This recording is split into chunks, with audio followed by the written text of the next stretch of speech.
Salut, hello and welcome to this quick rundown of how I made the Artemis statue.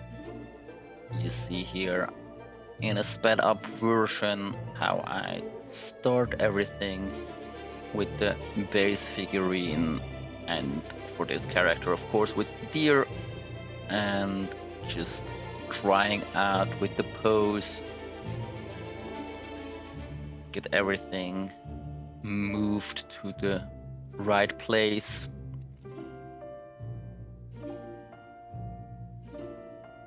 As the human figure is already refined quite a lot, there aren't that many parts that aren't rigged correctly and weight painted. For the deer, that was something completely different. I made this rig just for this figurine, so it's the first time using it, and so you can see that there are quite a few elements that look a bit wonky on the first try.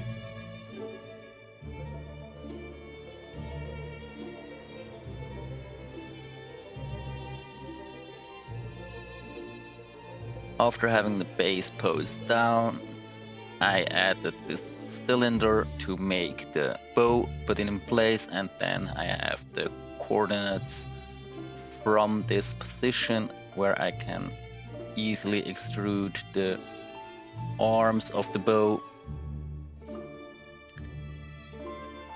and get the basic shape, this basic S form how I wanted. And then by selecting the right two edge loops, I can use a bevel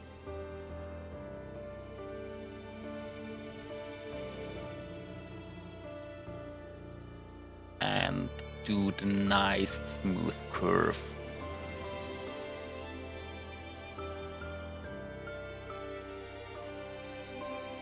Then changing from the circular form to a more edged form for the ends of the arms. I just move a bit around the edges, and of course scaling and again scaling everything until it's in the right size.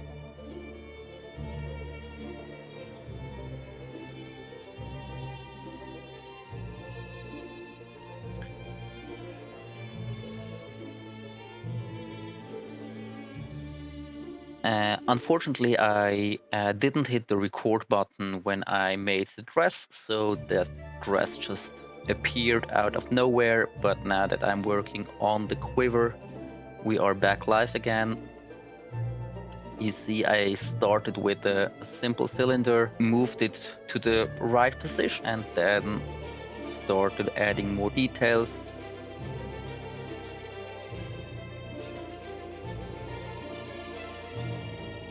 Mostly edge loop cuts, adding more edges and extruding along the normals, so I can have these elements that look like these bands that go around the quiver. Once the base shape is done, I extruded these faces on the side to make the strings that attach the quiver to the belt.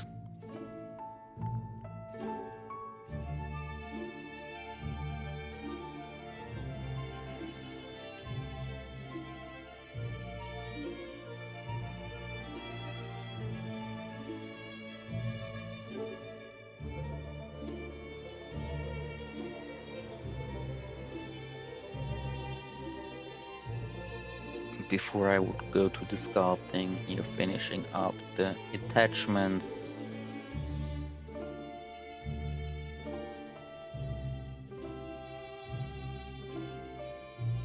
Switching to sculpt mode. First I go over the general elements to get a little bit more of these rounded edges to work easier with, and then here I added the first details with this braided element.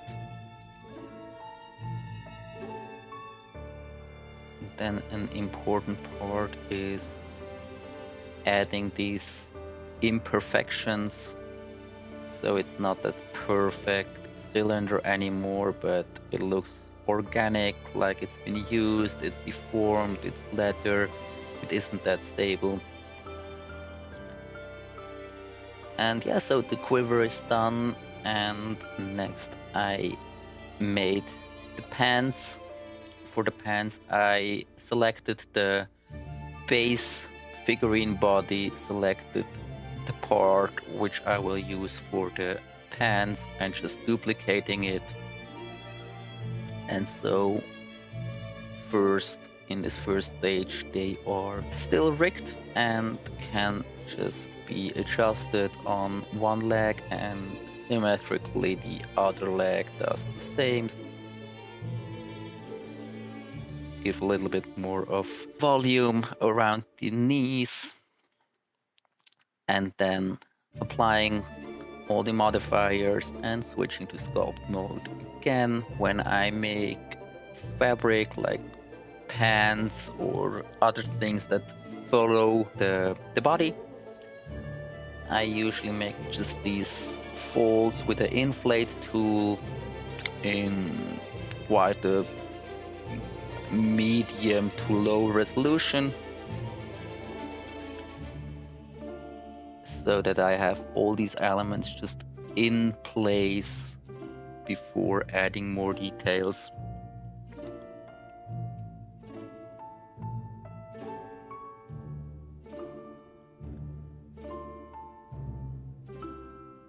And of course, I also needed to make the hair.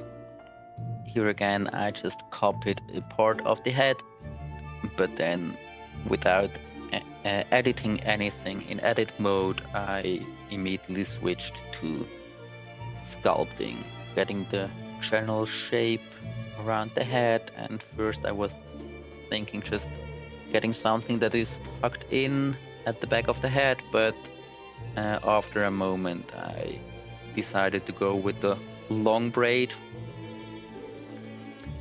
but adding these strands of hair that aren't tied up properly in the braid that add a little bit more of volume and life to the root of the braid. Making the braid, I first extruded this long snake with the snake hook tool, and then added these bands around it with an inflate tool.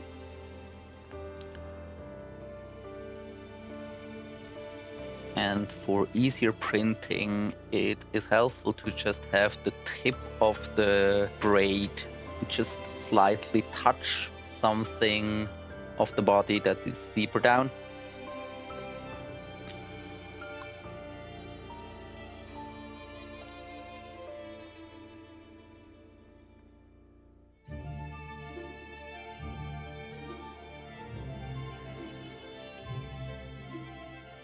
So giving more volume to these strands of hair all over it, adding more details to the ribbon that ties the braid.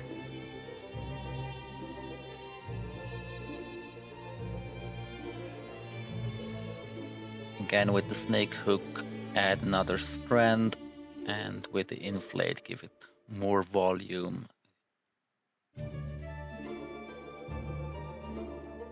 I add these few additional lines here that will then become the smaller secondary braids that are on top of the main strand.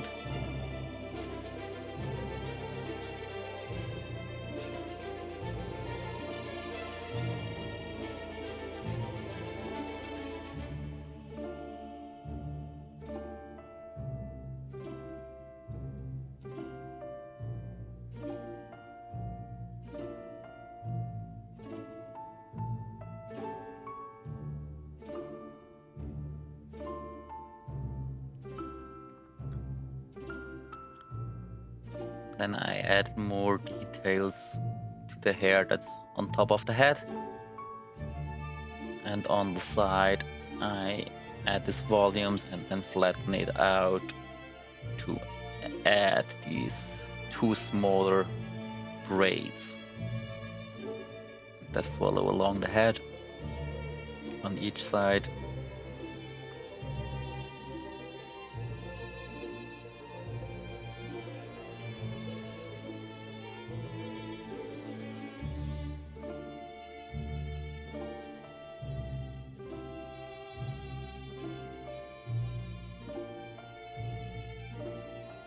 And once that is done with the grease tool, I'm adding all these detailed strands of hair all over the place.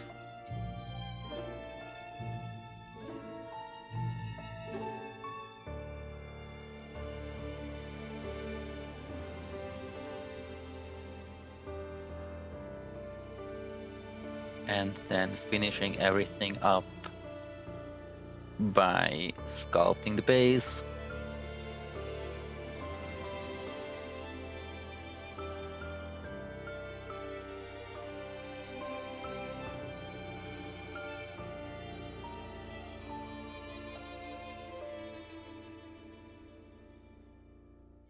And that is the final result.